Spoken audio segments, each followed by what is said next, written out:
घरगुती रामबाण उपाय. 1. मधुमेहाचा धोका कमी करण्यासाठी फळे, भाज्या, संपूर्ण धान्य आणि पातळ प्रथिने यासारख्या एकूण अन्नपदार्थांचे सेवन केल्याने रक्तातील साखरेची पातळी कमी करण्यास मदत होते. 2. ताकात 1 चमचा ओवा पावडर टाकून त्याचे सेवन केल्याने मूळव्याध बरा होतो. 3. जर तुम्हाला पित्ताचा त्रास असेल तर पित्तासाठी आमसुलाची कढी किंवा आमसूल पाण्यात घालून घ्यावं. सोलकढी, कोकम सरबत रोज घेतल्याने हा त्रास कमी होतो. 4. दररोज बीट खाल्ल्यामुळे पिरियड्स येण्यापूर्वी किंवा आल्यानंतर जे प्रॉब्लेम्स होतात ते प्रॉब्लेम कमी होण्यास मदत होते व आपला रक्तदाब देखील नियंत्रित राहतो. 5. दूध, साय, हळद आणि बेसन पिठाचे मिश्रण एकत्र करून त्याचा लेप चेहऱ्याला लावल्याने चेहरा सुंदर होतो. 6. आंघोळीच्या पाण्यात सैंधव मीठ मिसळा. या मिठाच्या पाण्याने आंघोळ केल्याने रक्तप्रवाह सुरळीत होऊन गुडघेदुखी कमी होते. 7. ज्यांना मूळव्याधीची समस्या आहे त्यांनी बटाटा, मांसाहार खाणे टाळावे. 8. स्नायूमधील ताण किंवा सांधेदुखी तसेच गुडघेदुखी आल्याची पेस्ट बनवून वेदना होणाऱ्या जागी लावा, आराम मिळतो. 9. खजूर आणि मनुका खाल्ल्याने लोहाची कमतरता भरून येते आणि अशक्तपणा देखील दूर होतो. 10. पोटात दुखत असेल तर त्यापासून सुटका मिळवण्यासाठी तुम्ही हिंग गरम पाण्यात विरघळून एका कपमध्ये ठेवून चहाप्रमाणे प्या. 11. मोहरीच्या तेलात ठेचलेली लसणाची 1 पाकळी टाकून गुडघ्यांना मसाज केल्याने सांधेदुखी दूर होते. 12. फाटलेल्या टाचांमुळे हैराण झाला असाल तर कोमट पाण्याने पाय धुतल्यानंतर ते चांगले कोरडे होऊ द्या. यानंतर तळव्यांवर हलके कोमट खोबरेल तेल लावून मसाज करा. त्यावर सुती मोजे घाला आणि झोपा.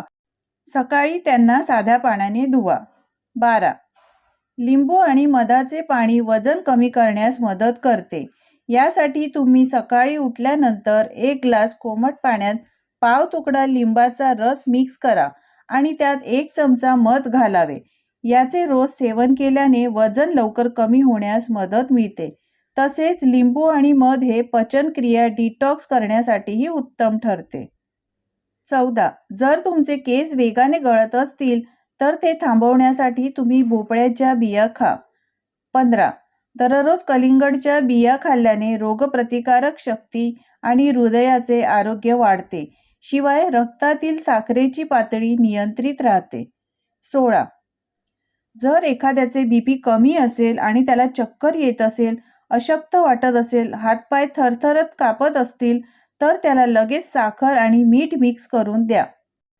17. बीटामध्ये फॉलिक ॲसिड भरपूर प्रमाणात असल्यामुळे गरोदर स्त्रियांसाठी बीट अत्यंत उपयुक्त असते. याशिवाय नैसर्गिक प्रसूतीनंतर बीटामुळे आईचे दूध देखील वाढण्यास मदत होते. 18. दम्याचा त्रास असेल तर दालचिनी दुधात उकळून घ्यावी. त्यात थोडा मध टाकून घेतल्यास छातीतील व गळ्यातील कफ कमी होण्यास मदत होते. 19. गरम पाणी प्यायल्याने त्वचा शरीराच्या आतून हायड्रेट राहते, ज्यामुळे त्वचा निरोगी आणि चमकदार दिसते. 20.